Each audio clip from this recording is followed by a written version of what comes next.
మిత్రులారా,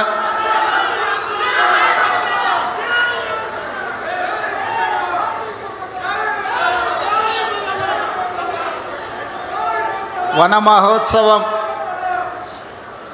2026 కార్యక్రమాన్ని ఎల్బీ నగర్ శాసనసభ నియోజకవర్గ పరిధిలో ఏర్పాటు చేసి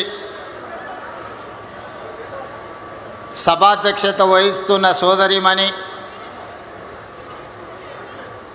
అటవీ పర్యావరణ శాఖ మంత్రివర్యులు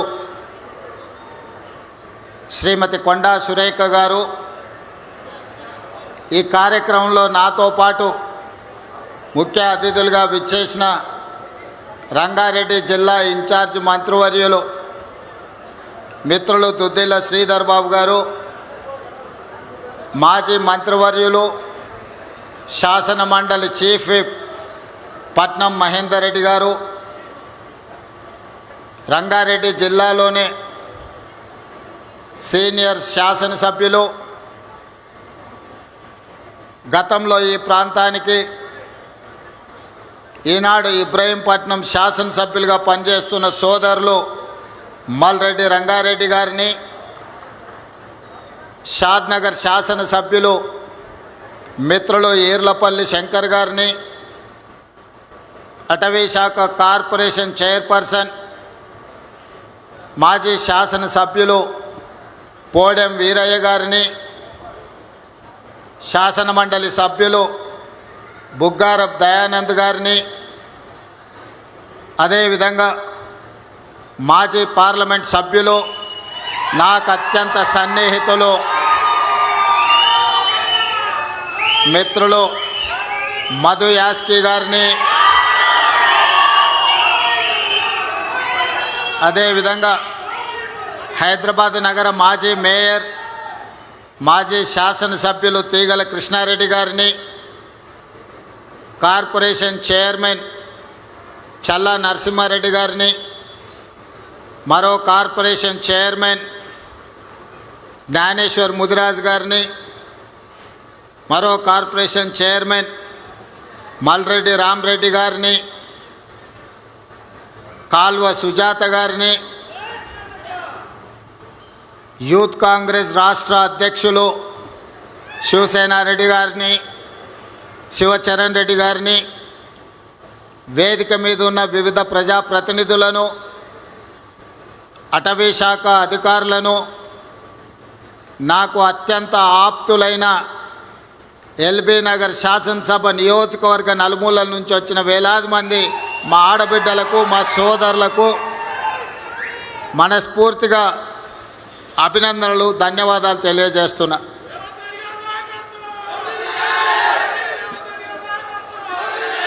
మిత్రులారా, ఎల్బీ నగర్ శాసనసభ నియోజకవర్గం అంటే నాకు చాలా ప్రత్యేకమైన అభిమానం. 2018 శాసనసభ నియోజకవర్గ ఎన్నికలలో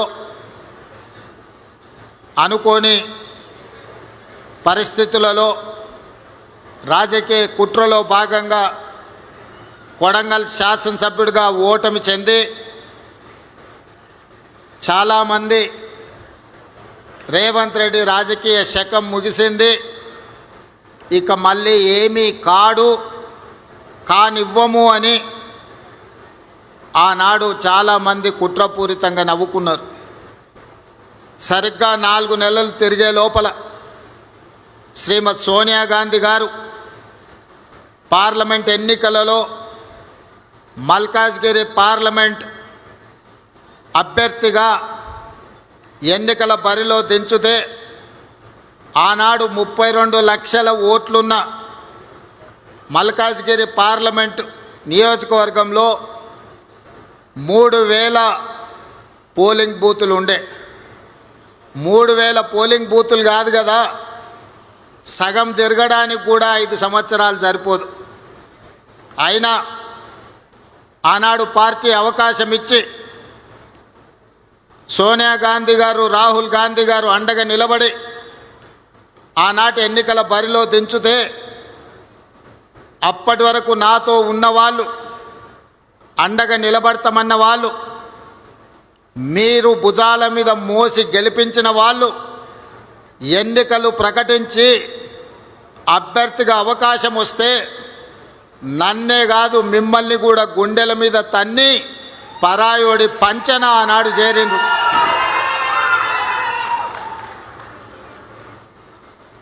పార్టీ జెండా మోసిండ్రు కదా అని ఆ ఎన్నికల్లో మీరు గెలిపిస్తే మిమ్మల్ని నట్టేట ముంచి నన్ను ఎట్లయినా ఎన్నికల్లో ఓడించాలని ఒకరు మంత్రి పదవికి ఇంకొకరు కార్పొరేషన్ చైర్మన్ పదవికి మీ అభిమానాన్ని తాకట్టు పెట్టి ఆనాడు మనల్ని అందరినీ మోసం చేసింది.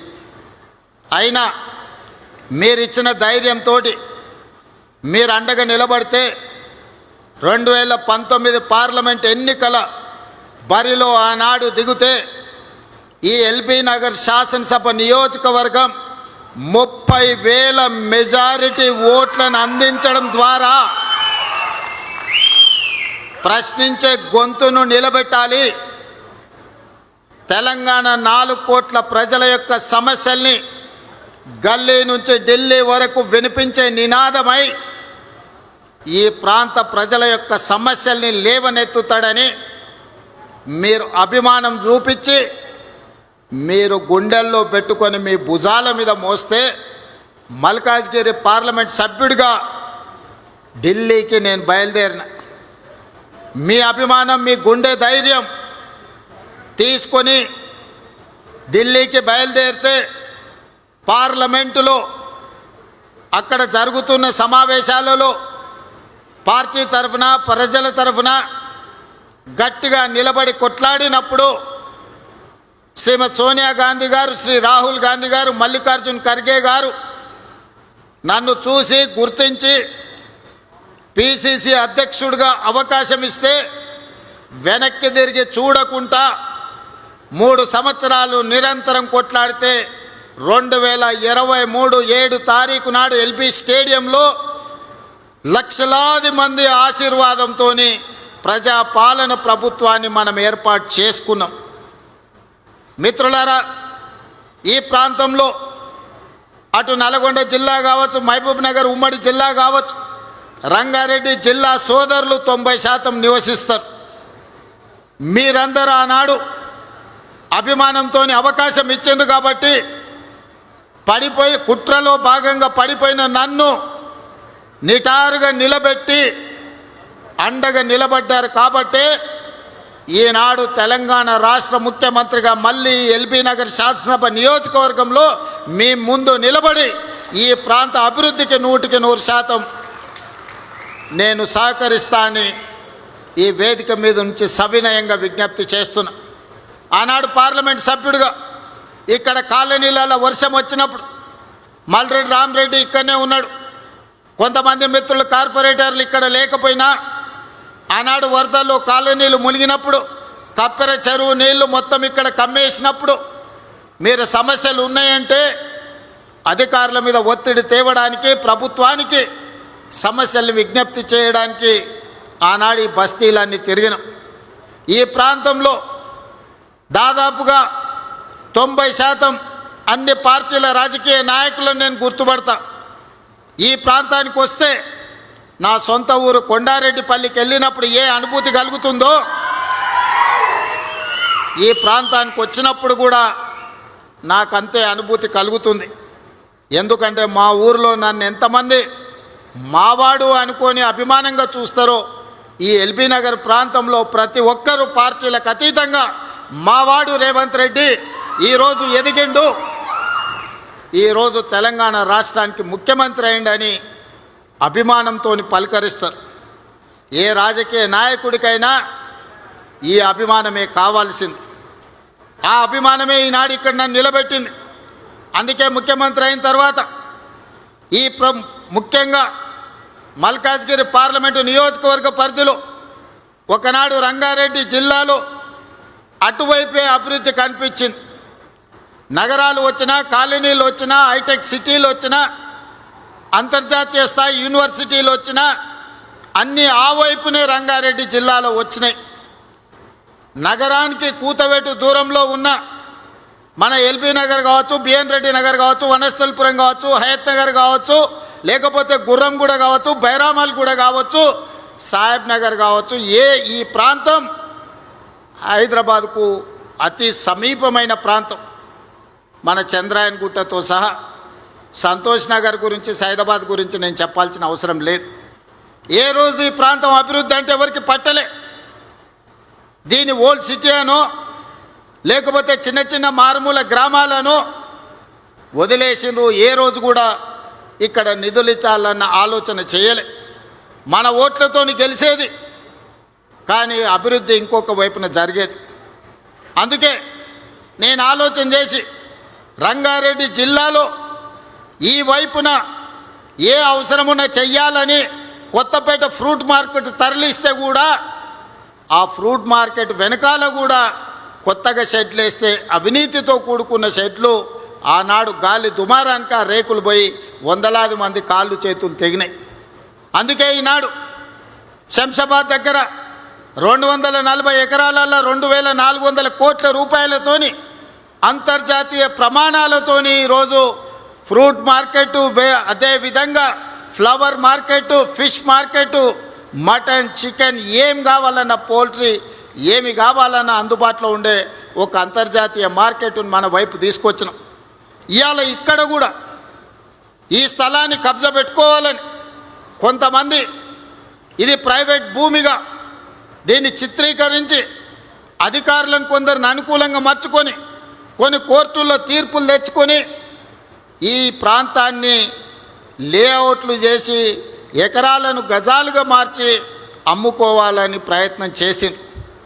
ఆ కేసు సుప్రీంకోర్టులో ఉంటే ఉద్దండులైన న్యాయవాదులను పెట్టి ఆ కేసులో ప్రభుత్వం గెలవడమే కాదు, ఈ ప్రాంతానికి కాలుష్య రహితమైన ఒక నాణ్యమైన గాలి, నీరు, స్వచ్ఛంగా ఈ ప్రాంత ప్రజలు బ్రతకడానికి అవసరమైన అభివృద్ధిని చెయ్యాలి అని దీని ఒక నేషనల్ ఫారెస్ట్ కింద, పార్క్ కింద ఈరోజు అంకితం ఇచ్చి 100 ఎకరాలుగా పైగా మొత్తం 424 ఎకరాలు జూబ్లీ హిల్స్ ప్రజలకి కాసు బ్రహ్మానందరెడ్డి పార్క్ ఉంటే ఎల్బీ నగర్ ప్రాంతంలో, బిఎన్ రెడ్డి నగర్ ప్రాంతంలో 424 ఎకరాల అంతర్జాతీయ ప్రమాణాలతోని ఇక్కడ పార్కు నిర్మించాలి. అవసరమైన నిధులు, అభివృద్ధి ప్రణాళికలు చేయడానికి నేను అధికారులకు ఆదేశాలు ఇచ్చిన. ఆదేశాలు ఇవ్వడమే కాదు, నేనే స్వయంగా వస్తా, అభివృద్ధి పనులను చేపట్టండి. అభివృద్ధి చేసే క్రమంలో ఆనాడు ఈ ఫారెస్టులో నుంచి కాలనీలకు వచ్చే వర్షపు నీరు, మురుగునీరు వెళ్ళడానికి ప్రణాళిక లేకపోతే వాళ్ళకు కూడా ఆదేశాలు ఇచ్చి ఏ కాలనీలో ఎంత పెద్ద వర్షం వచ్చినా ఏ చెరువు కానీ, ఏ కుంట కానీ, ఏ నాల కానీ ఎవరు ఆక్రమించొద్దు, ఏ కాలనీల నీళ్లు నిలవద్దు. కష్టపడి సంపాదించుకున్న ఆస్తి, టీవీలు కావచ్చు, ఫ్రిడ్జులు కావచ్చు, మంచాలు కావచ్చు, పిల్లలు చదువుకునే పుస్తకాలు కావచ్చు, వాళ్ళ సర్టిఫికెట్లు కావచ్చు, నీళ్ళలో తడవద్దు, ఏ పేదవాడి ఇబ్బంది రావద్దు అని ఈరోజు ఆ నీళ్లు కూడా స్వేచ్ఛగా వెళ్ళేటట్లు ఏర్పాట్లు చేయమని చెప్పిన. ఆనాడు వర్షాలలో సరూర్ నగర్ చెరువు ప్రాంతంలో బస్తీలే మునిగిపోయినాయి. జీవితకాలం కష్టపడి సంపాదించుకుందంతా నీళ్ళలో కలిసిపోయినాయి. అందుకే ఈనాడు ఆ కష్టాలు ఉండొద్దు, ఆ కష్టాలకు కారణమైన కబ్జాదారుల కోరలను పీకాలని ఈనాడు హైడ్రా సంస్థను తీసుకొచ్చినాం. దాన్ని ఒక భూతంగా చూపించే ప్రయత్నం చేస్తారు. ఈడ మా అక్కలు చాలామంది మధ్యతరగతి, దిగువ తరగతి పేదవాళ్ళు ఉన్నారు. ఎవరిల్లన్నా హైడ్రా కూలగొట్టడానికి వచ్చిందా ఒకసారి ఆలోచన చేయండి. ఎవరు సొంత స్థలంలో ఎవరి ఇల్లు వాళ్ళు కట్టుకుంటే హైడ్రా ఎవరి జోలికి పోదు. ఎవరైతే చెరువులు కబ్జా పెట్టుకుంటారో, ఎవరైతే కుంటలు కబ్జా పెట్టుకుంటారో, ఎవరైతే నాలాలు కబ్జా పెట్టుకుంటారో, ఎవరైతే పార్కులను కబ్జాలు పెట్టుకుంటారో, ఈ కబ్జాలు పెట్టుకున్న వాళ్ళకు మాత్రం ఈపు సున్నం అవుతుందని నేను చెప్తున్నా. వనస్థలిపురం ప్రాంతంలో గుడికి సంబంధించిన స్థలాలు కూడా కొంతమంది కబ్జాలు పెట్టుకోరు. హైడ్రా వచ్చి కూలగొట్టి గుడికి అప్పచెప్పింది.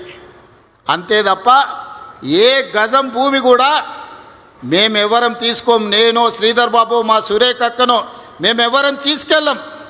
ప్రజలకు ఉపయోగపడే విధంగా పార్కులుగా అభివృద్ధి చేసి, గుడులు అభివృద్ధి చేసి, నీళ్లు నిలవడానికి ఒక అవకాశం ఇస్తే, నీళ్ళు ఎక్కడైతే ఉంటాయో మనం ఆ నీళ్ళ స్థావరాలను కబ్జా పెట్టుకుంటే వెళ్ళడానికి దారి దొరక్క ఆ నీళ్లు మన ఇళ్ళని కబ్జా పెట్టుకుంటున్నాయి. మన బస్తీలకు నీళ్ళు ఎందుకు వస్తున్నాయి? చెరువులు కుంటలు మనం ఆక్రమించుకుంటే వాన వచ్చినప్పుడు ఆ నీళ్లు మన బస్తీలు ఆక్రమించుకుంటున్నాయి. కొద్దిమంది కబ్జా చేసుకుంటే వేలాది కుటుంబాలు ఈరోజు నష్టాన్ని భరించాల్సి వస్తున్నాయి, కష్టాలను ఎదుర్కోవాల్సి వస్తున్నాయి. ఈనాడు మన సమస్యకు, మన బస్తీలు నీళ్ళలో మునగడానికి, మన కాలనీలలో నీళ్లు అట్లనే ఉండడానికి కారణం కొంతమంది కబ్జా రాయిలు కబ్జా పెట్టుకోవడమే. ఆ కబ్జాలు పెట్టేటోళ్ళు ఎవరైనా సరే, ఎంత వారైనా సరే ఈ ప్రభుత్వం వదలదు అని చెప్పి ఈనాడు నేను స్పష్టంగా చెప్పదలుచుకున్నా. అదేవిధంగా ఈనాడు ఢిల్లీ నగరం చూసినాం, ముంబై చూసినాం, బెంగళూరు చూసినాం. ఢిల్లీలో దేశ ప్రధానమంత్రి నరేంద్ర మోడీ ఉంటాడు, భారతదేశ రాష్ట్రపతి అక్కడనే ఉంటారు, సుప్రీంకోర్టు చీఫ్ జస్టిస్ అక్కడనే ఉంటాడు. పెద్ద పెద్ద యూనివర్సిటీలు కోట్లాది రూపాయలు సంపాదించిన పెట్టుబడిదారులు ఢిల్లీలోనే ఉంటారు. కానీ ఆ ఢిల్లీ నగరం కాలుష్యం, గాలి విషం, నీరు విషం, అక్కడ నివసించలేని పరిస్థితి, ఇంట్లోకి వెళ్ళి బయటకు వెళ్ళలేని పరిస్థితి, పాఠశాలలు బంద్, పార్లమెంటు బంద్, రోడ్లు బంద్, పరిశ్రమలు బంద్, హోటళ్ళు బంద్. ఎందుకు వచ్చింది ఈ పరిస్థితి ఢిల్లీకి? అక్కడ పాలకులు పట్టించుకోకపోవడం, పాలకులు కాలుష్యాన్ని నియంత్రించకపోవడం వల్ల ఇవాళ ఢిల్లీ నగరానికి ఆ పరిస్థితి దాపురించింది. ప్రధానమంత్రి గారు కూడా ఏమి చేయలేని పరిస్థితి. ముంబైలో వర్షం వస్తే 24 గంటలు ఇంట్లోకి వెళ్ళలేని పరిస్థితి. బెంగళూరులో ఇంట్లో నుంచి బయటకు వస్తే ఎయిర్పోర్ట్ పోవాలంటే ఎప్పుడు పోతాడో, విమానం ఉంటుందా ఎగిరిపోతుందా తెలియని పరిస్థితి. అందుకే ఈనాడు మన నగరానికి ఆ పరిస్థితి రావద్దు. ఈనాడు మన నగరాన్ని గొప్ప నగరంగా, విశ్వ నగరంగా తీర్చిదిద్దుకోవాలి, అంతర్జాతీయ ప్రమాణాలతో అభివృద్ధి చేసుకోవాలనే ఒక గొప్ప లక్ష్యంతో ఈనాడు మూసీ నది పునరుజ్జీవన కార్యక్రమాన్ని పెట్టుకున్నాం. మూసీని ప్రక్షాళన చేస్తామంటే ఈనాడు మనకు అడ్డం పడుతున్నారు. ఆయల్ల చాదర్ఘట్ ఆ ప్రాంతంలో మూసీ నది ఒడ్డునున్న వాళ్లకు ఆనాడు అక్కడ ఉన్న ఇండ్లన్నీ టీకేఆర్ కాలేజీ దగ్గరికి తరలించిండ్రు. ఏదన్నది నందనవనం. ఆయల్ల నందనవనానికి వెళ్ళమంటే వాళ్ళందరూ చాలా దుఃఖానికి లోనైన. ఇవాళ నందనవనం ఓట్లు లేకుండా ఎవరు ఎమ్మెల్యే కాని పరిస్థితి వచ్చింది. ఎవరిక్కడ ఎమ్మెల్యే కావాలన్నా మొట్టమొదట నందనవనంకి పోయి అక్కడ ఉన్న వాళ్ళకి దండం పెట్టుర్రా నాయన అని చెప్పుకునే పరిస్థితి.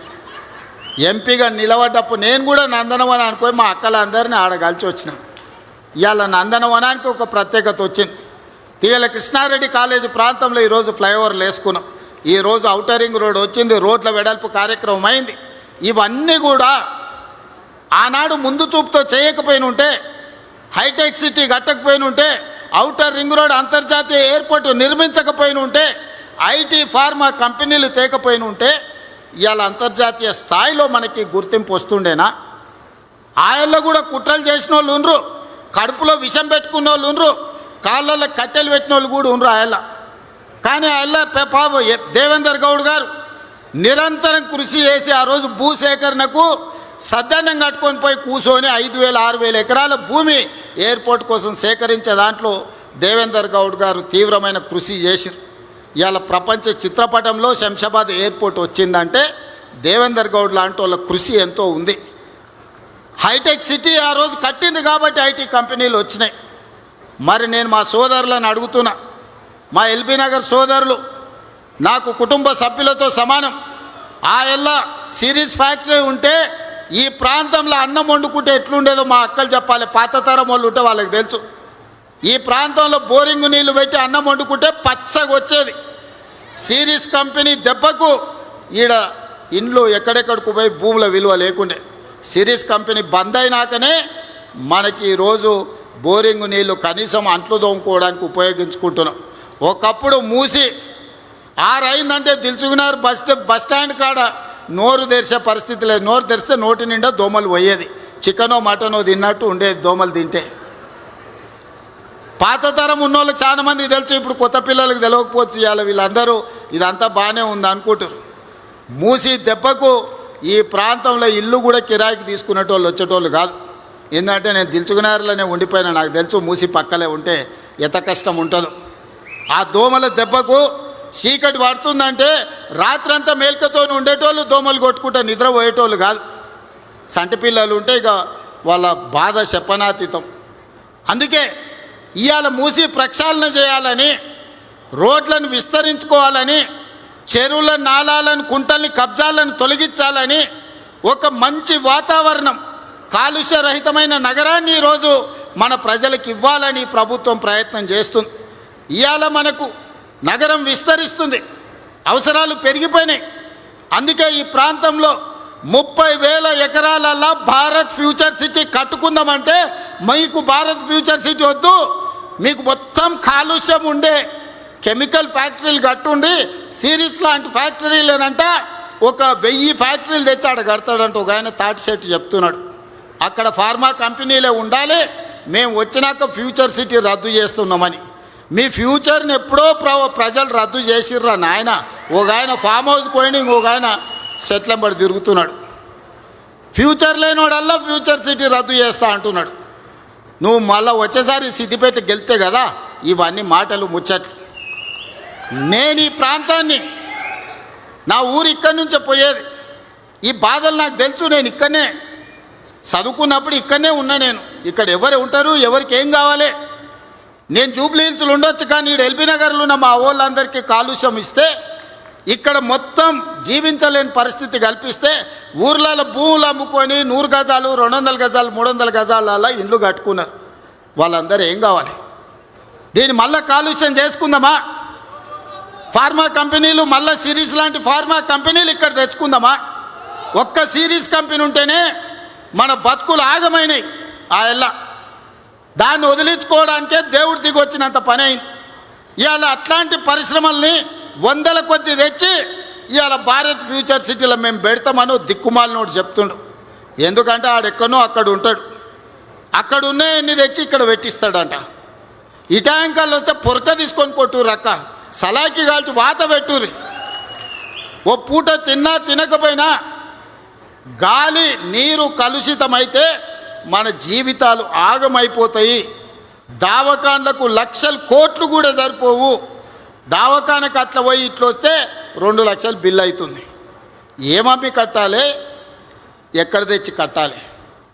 అందుకే నేను ఆలోచన చేసి 30,000 ఎకరాల భారత్ ఫ్యూచర్ సిటీలో 15,000 ఎకరాలను పార్కు కింద డెవలప్ చేయడానికి, ఫారెస్ట్ ల్యాండ్ కింద డెవలప్ చేయడానికి 60% పచ్చదనం, వనమే మనం మనమే వనమని ఇవాళ ఒక గొప్ప నగరాన్ని నేను తయారు చేయడానికి ప్రయత్నం చేస్తుంటే ఎన్జిటీలో పోయి కేసులు వేస్తారు, హైకోర్టులో పోయి కేసులు వేస్తారు, సుప్రీంకోర్టులో పోయి కేసులు వేస్తారు. ఎక్కడికక్కడ సమావేశాలు పెట్టి ఊకదంపుడు ఉపన్యాసాలు ఇస్తుండు. ఒకనాడు మూసీ రివర్ డెవలప్మెంట్ కార్పొరేషన్ చైర్మన్గా ఉన్నాయనే అమ్ముడు అయిన ఆయన కూడా మూసీ కట్టొద్దు అంటుండు. మరి నువ్వు అమ్ముడు అయినాడు ఆ మూసీ డెవలప్మెంట్ కార్పొరేషన్ చైర్మన్ పదవి ఎందుకు తీసుకున్నావా? ఎవరిని ముంచడానికి తీసుకున్నావు? ఎవరిని నిలగబెట్టడానికి తీసుకున్నావు? ఎల్బీ నగర్ ప్రజలు మర్చిపోయినారు అనుకుంటున్నావు. నువ్వు దేనికి కొండోళ్ళు. మా ఇబ్రాహీంపట్నం దాటంగానే భువనగిరి ఆలేరు పోయిరా. ఇక్కడ సచ్చిన శవాలు, మనుషుల శవాలు, పశువుల శవాలు, ఇక్కడుండే కాలుష్యం మొత్తం కిందికి పోతే కొత్తగా పెళ్ళైన ఆడపిల్లల్ని తల్లిదండ్రులు ఊరు బయటకు పంపిస్తారు. ఇక్కడ ఉంటే నా బిడ్డ కడుపులో పుట్టబోయే బిడ్డకు కాలొంకరనో కన్నొంకరనో వస్తుంది. ఈడ వండిన ఒడ్లు తినే పరిస్థితి లేదు, పండించిన కూరగాయలు ఈరోజు వాళ్ళకి పెట్టే పరిస్థితి లేదు. పిల్లలు పట్నమన్న పోయి కూలి పని చేసుకొని బతుకుతారు, కానీ పుట్టబోయే బిడ్డలు ఇట్లా ఉడితే ఎట్లా అని ఆ తల్లిదండ్రులు దుఃఖంతో పిల్లల్ని పట్నం పంపిస్తారు. వాళ్ళ బాధ మీకు అర్థం కాదా? వాళ్ళ పిల్లలు కాదు, వాళ్ళ మనుషులు కాదా? వాళ్ళు ఈ విషయంలోనే బతకాలనా? చాంద్రాయణగుట్ట నుంచి మొదలు పెడితే, సాదర్గట్టు నుంచి మొదలు పెడితే, గౌలిగూడ నుంచి మొదలు పెడితే ఈరోజు మూసరంబాగు ప్రాంతానికి వస్తే మురికి ఎంత ఉంది? ఎట్లా చేసి దాన్ని బాగు చేయాలని నేను ఆలోచన చేస్తుంటే మురికే ఉండాలి, మురికిల్నే పొరలాలి అని అనుకుంటారు. ఇవాళ రేపు మురికిలో ఒరలే పందులు కూడా మురికెందుకు అని అనుకునే పరిస్థితి వచ్చింది. ఈ మూర్ఖులకు ఎందుకు ఆ సంగతి అర్థమవుతలేదో నాకైతే అర్థం కాలే. అందుకే ఎవరేమనుకున్నా మూసీ నది ప్రక్షాళన చేసి తీరుతాము. గండిపేట నుంచి గౌరెల్లి వరకు 55 కిలోమీటర్లు నీ సబర్మతి రివర్ ఫ్రంట్, నీ యమునా రివర్ ఫ్రంట్, నీ గంగా నది రివర్ ఫ్రంట్ కంటే అంతర్జాతీయ స్థాయిలో మూసీ రివర్ ఫ్రంట్ డెవలప్ చేసే బాధ్యత నాది, ఈ వేదిక మీద ఉన్న నా సహచర మంత్రులదని నేను ఈ సందర్భంగా చెప్పదలుచుకున్నా. ఎవడైనా సరే చెరువులు, కుంటలు, నాలాలు ఆక్రమిస్తే తోడుకలు తీసి ఈపులకు సున్నం పెట్టే బాధ్యత కూడా మా హైడ్రా మేము తీసుకుంటామని నేను ఈ సందర్భంగా చెప్పదలుచుకున్నా. ఇవాళ ఈ పార్కును కూడా ఇక్కడుండే వాకింగ్ అసోసియేషన్లకు, ఇక్కడుండే కాలనీ పెద్దలకు, ఇక్కడుండే గుడి కమిటీ చైర్మన్లకు నా సూచన ఒక్కటే, మంచి అసోసియేషన్ ఏర్పాటు చేసుకొని అంతర్జాతీయ స్థాయిలో ఎట్లా అభివృద్ధి చేసుకోవాలనో ప్రణాళికలు సిద్ధం చేసుకోండి. ఎన్ని నిధులు కావాలన్నా నేను ఇస్తా. జూబ్లీహిల్స్ గొప్పగా కేబీఆర్ పార్క్ పక్కన ఉంటున్నాను ఎట్లా చెప్పుకుంటుండో, ఇవాళ ఈ బిఎన్ రెడ్డి ఎల్బీ నగర్ ప్రాంతంలో ఉన్నోళ్ళు కూడా మాకు కూడా 424 ఎకరాలల్లా అద్భుతమైన పార్క్ ఉంది, మా సోదరుడు రేవంత్ మాకు చేసి ఇచ్చిండని మీరు చెప్పుకునేటట్టు అభివృద్ధి చేసే బాధ్యత నాది. ఎవరు ఏడ్చినా, ఎవరు అడ్డంబడి దొల్లినా, ఎక్కువ తక్కువ ఎండ్రిందాగి సచ్చినా భారత్ ఫ్యూచర్ సిటీ కడతా, అంతర్జాతీయ కంపెనీలను తెస్తా, ప్రపంచ దేశాల పెట్టుబడులు ఇక్కడికి తేవడమే కాదు, ప్రపంచంలో ఉండే పర్యాటకులు భారత్ ఫ్యూచర్ సిటీని చూసి నేర్చుకోవాలి. ఈనాడు మనం సింగపూర్, టోక్యో, హాంకాంగ్ చూసి, న్యూయార్క్ను చూసి గొప్ప నగరం అని ఎట్లా అనుకుంటున్నామో, భవిష్యత్ తరాలు భారత్ ఫ్యూచర్ సిటీని కూడా చూసి అంత గొప్పగా చర్చించుకునేటట్టు ఆ నగరాన్ని తీర్చిదిద్దే బాధ్యత మీ సోదరుడిగా నేను తీసుకుంటా. ఈ ప్రాంత రుణం తీర్చుకునే అవకాశం వచ్చింది. ఇక్కడ ఏమేమి కావాలనో ప్రణాళికలు సిద్ధం చేసుకోండి. అనుమతులు ఇచ్చుడే కాదు, నిధులు ఇచ్చే బాధ్యత నాది. ఆనాడు ఎంపీగా ఆశించిన అభివృద్ధి నేను చేయలేకపోయినా, ఈనాడు తెలంగాణ రాష్ట్ర ముఖ్యమంత్రిగా ఉన్నా. అందుకే ఏది కావాలన్నా చేసే మీ సోదరుడు ఈరోజు అతిపెద్ద కుర్చీలో ఉన్నాడు. పనులు చేయించుకోవాల్సిందిగా కోరుకుంటూ, మా మిత్రులందరూ కష్టపడ్డోళ్ళు ఇక్కడ ఉన్నారు, వాళ్ళకు మరొక్కసారి ధన్యవాదాలు తెలియజేస్తూ, ప్రణాళికలు సిద్ధం చేసుకోండి. అభివృద్ధికి అనుమతులకు నేను సిద్ధంగా ఉన్నానని మీ అందరికీ తెలియజేస్తూ మీ దగ్గర సెలవు తీసుకుంటున్న. ధన్యవాదాలు మిత్రులారా. జెండా బట్టి సింగమోలే కదిలినాడు ఒక్కరో కాంగ్రెస్ సూర్యుడు మన రేవంత్ అన్న నిగ్గదీసి అడిగే మునగాడు వీడు భూమిన వానైతాడు మీద తాదల ధైర్యం వీడు దొంగ దొరల వ్రతం పడతాడు మన రేవంత్ అన్న పేద ఇంటికి పండుగ తెస్తాడు సోనియమ్మ దివెనతోని రాహులన్న సైనికుడయ్యి పెద్ద కొడుకై యుద్ధం గౌరవనీయులైన ముఖ్యమంత్రి గారి చేతుల మీదుగా రోటరీ ప్రతినిధి ఉదయ్ పిలానీ గారు 6,70,00,000 విరాళాన్ని ఇచ్చారు అటవీ సంరక్షణ కోసం. వారికి ముఖ్యమంత్రి గారు ఆత్మీయ సత్కారం చేస్తున్నారు. అలాగే అటవీ శాఖ పక్షాన మంత్రి గారు, ప్రిన్సిపల్ సెక్రటరీ గారు, హెడ్ ఆఫ్ ఫారెస్ట్ ఫోర్స్ గారు, చీఫ్ వైల్డ్ లైఫ్ వార్డెన్ గారు, ప్రియాంక మేడం గారు, జిల్లా కలెక్టర్ గారు అందజేస్తున్న సన్మానం.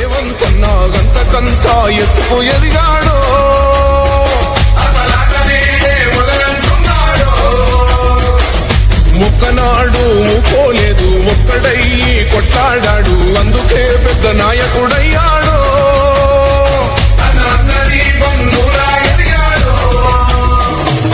అమరవీరుల త్యాగం చూసి అమ్మ సోనియ తనుమతోటి వచ్చిన మన తెలంగాణ రక్షణే చేయమంటున్నాడు రంగుల జెండా బట్టి సింగమోలే కదిలినాడు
ఎత్తుకు ఎదిగాడో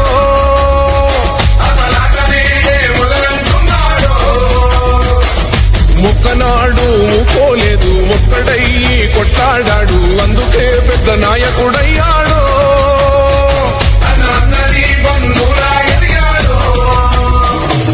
అమరవీరుల త్యాగం చూసి అమ్మ సోనియ తలువతోటి వచ్చిన మన తెలంగాణ రక్షణే ధ్యేయమంటున్నాడు రంగుల జెండా బట్టి సింగమోలే కదిలినాడు ఒక్కరో కాంగ్రెస్ సూర్యుడు మన రేవంత్ అన్న నిగ్గదీసి అడిగే మొలగాడు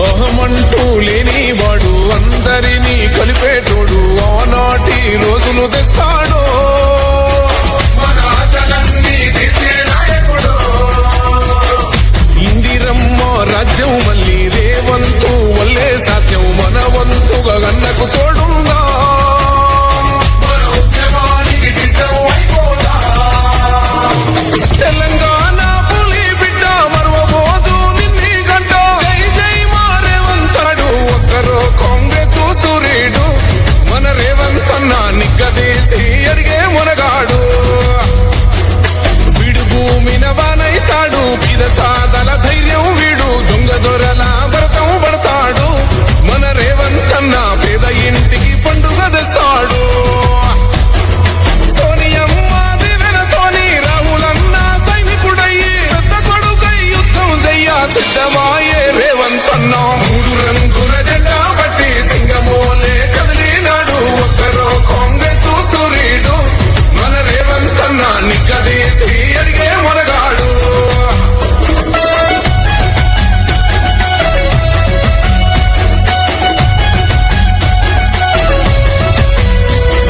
దాడులెన్ని జరిగిన గాని దడువలేదు రేవంత్ అన్న గంతకంతా ఎత్తుకు ఎదిగాడో